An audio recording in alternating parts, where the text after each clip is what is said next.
Bonjour à tous et bienvenue sur ce nouveau Daily Market Outlook. Aujourd'hui, je vais partager avec vous ma vision pour quelques paires du dollar. Donc on commence avec l'indice du dollar.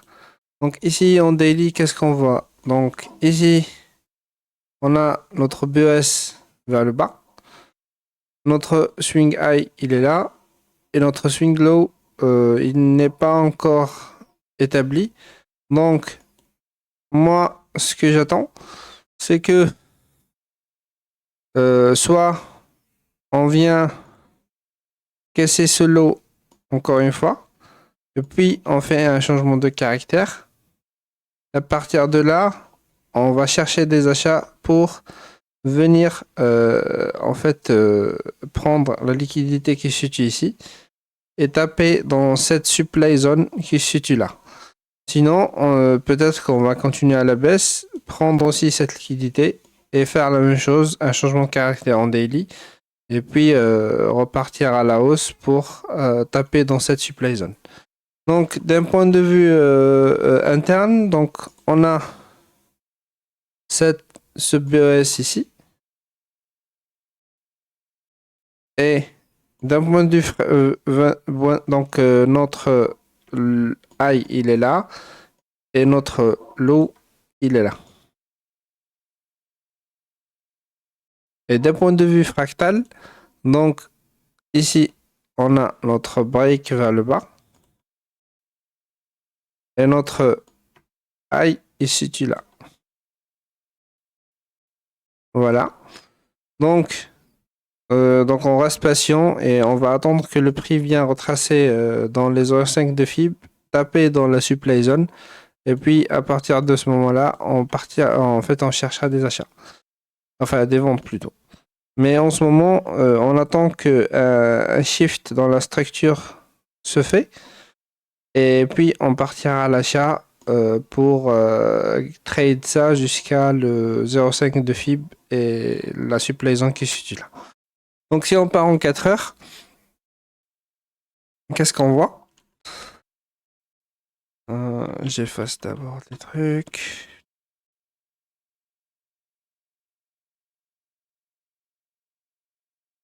Donc en 4 heures,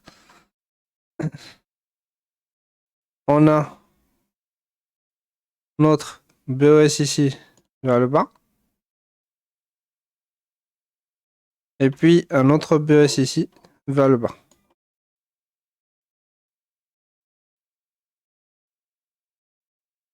Donc notre swing high, il est là.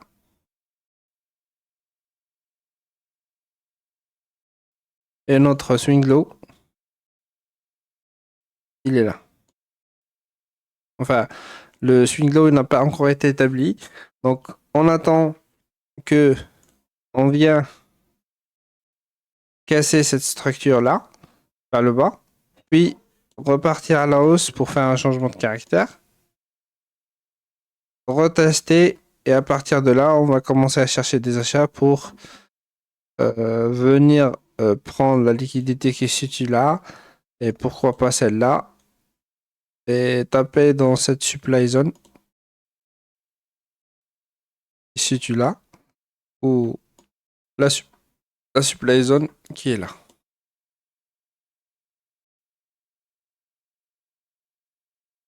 Voilà. Donc aujourd'hui, donc on va attendre. Sinon, il y a une autre option, c'est que on vient continuer à l'achat, on casse ce high, retest et puis on repart à la hausse. Donc on va être patient et on va regarder ce qui va se passer. Donc on passe à EURUSD en daily. EURUSD c'est pareil. Donc ici on a notre BOS vers le haut.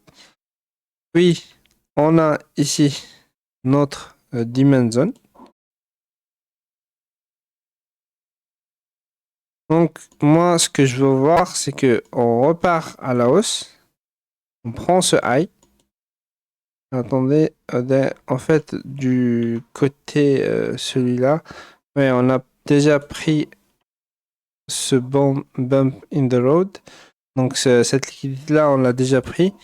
Donc moi, ce que je veux voir, c'est que on vient repartir à la hausse, prendre ce high, et puis on peut faire un changement de caractère et là.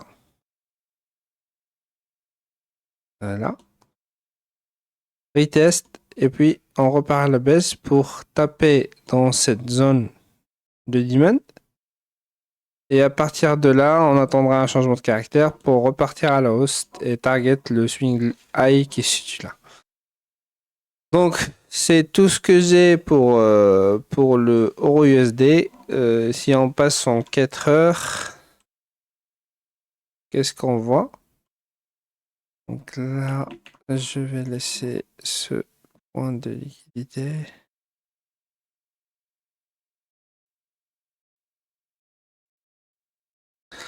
En 4 heures, on a ici notre BOS vers le haut.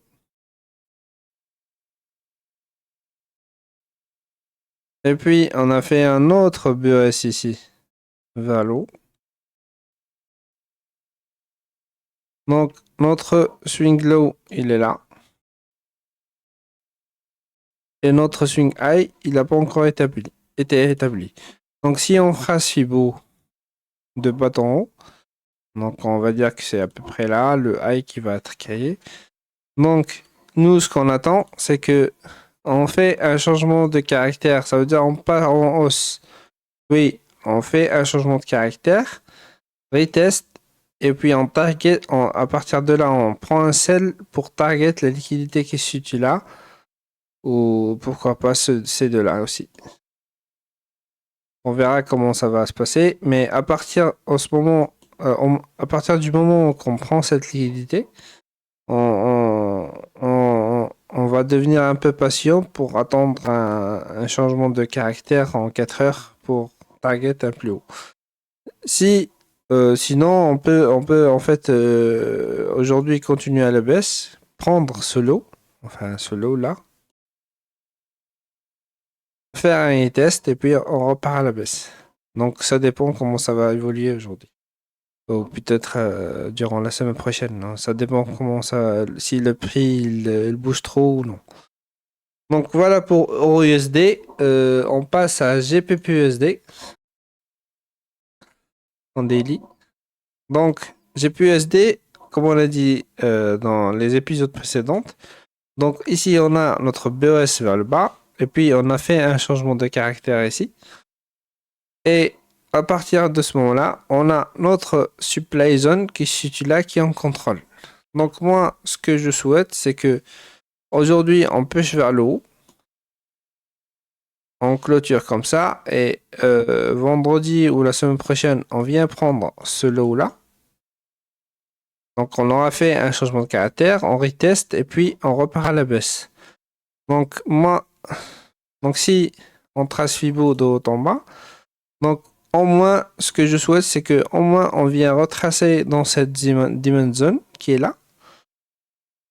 Et puis on repart à la hausse. Si on vient casser ce lot, donc pareil, je vais attendre que on prend toute la liquidité qui se situe là, taper dans cette demand zone qui est là, faire un changement de caractère en daily, et puis on repart à la hausse, pareil.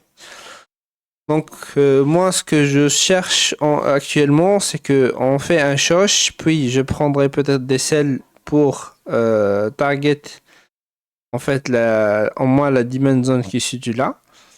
Et une fois qu'on est arrivé à la demand zone, je vais voir s'il y a eu un changement de caractère ou non pour pouvoir prendre des achats. Voilà. Donc si on passe en 4 heures, là j'efface. Donc là, notre fib, ça, je le laisse quand même comme ça. Rappeler. Voilà. Et si on passe en 4 heures, donc en 4 heures, on a notre BOS ici.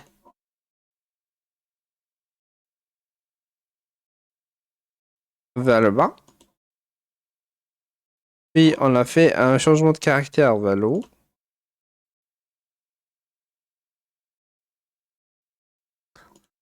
Puis on a fait un autre BOS value. Donc d'un point de vue 4 heures, donc ici on a notre lot et ici en fait on va créer notre nouveau i. Donc c'est à peu près comme ça.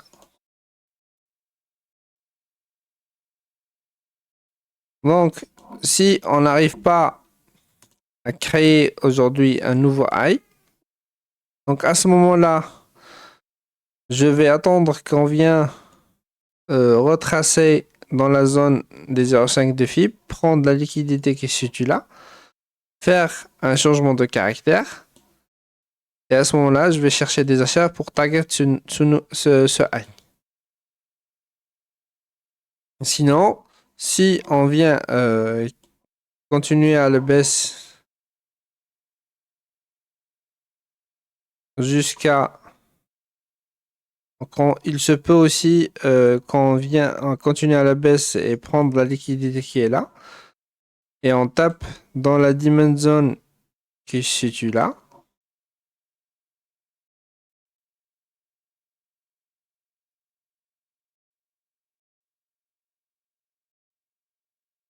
Donc à peu près là.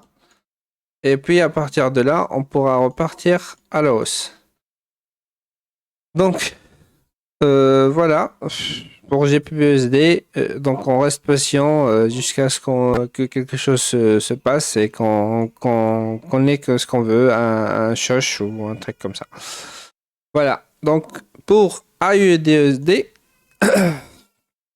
d'un point de vue daily, donc pour le moment, AUD il est en train de push vers le haut. Donc on est venu prendre une liquidité qui se situe là. Donc moi, ce que j'attends en ce moment, c'est que on commence à ralentir un petit peu et on fait un changement de caractère. Et à partir de là, je chercherai des ventes pour au moins revenir dans cette demand zone qui est là. Moi, pour faire la connexion avec l'order flow qui se situe là, sinon, on ne peut rien faire parce que le prix il est en train de monter et pour le moment, il ne donne aucune opportunité pour entrer. Voilà. Donc, si on passe en 4 heures, qu'est-ce qu'on voit? On a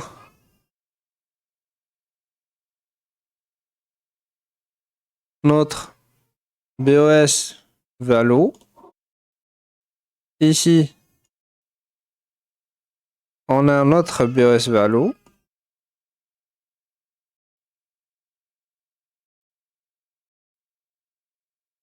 Donc, si on trace Fibo de haut en bas, de bas en haut, donc si on, comme on a dit, on fait un changement de caractère en daily, puis on repart à la baisse pour prendre les liquidités, soit on continue aujourd'hui à la baisse et à ce moment-là, on va chercher à prendre des liquidités comme celle-là, celle-là.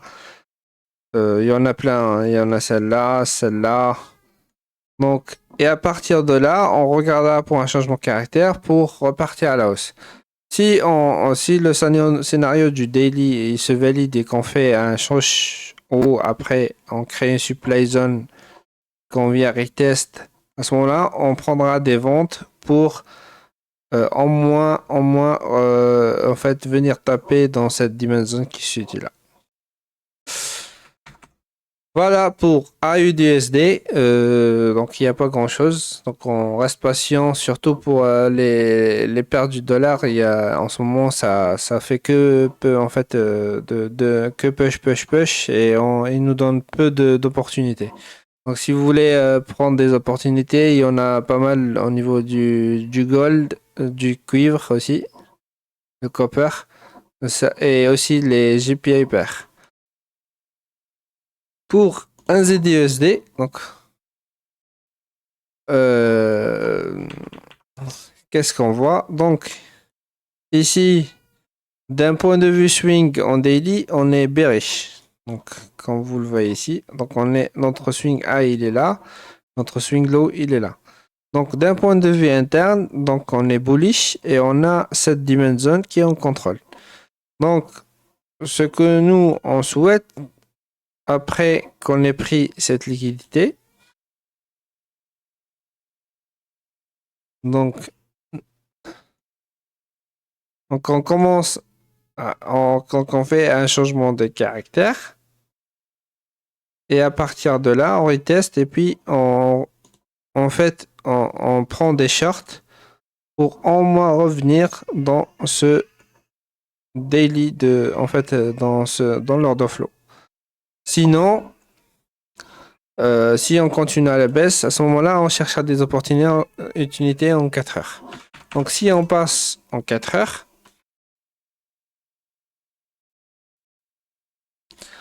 qu'est-ce qu'on voit? On a notre BES ici vers le haut.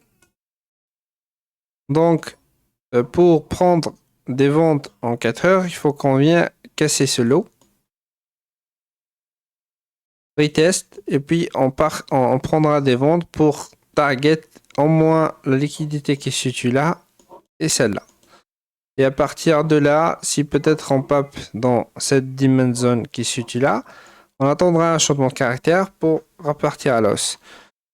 S'il décide de retracer, s'il continue à la hausse, on ne fait rien, on reste patient.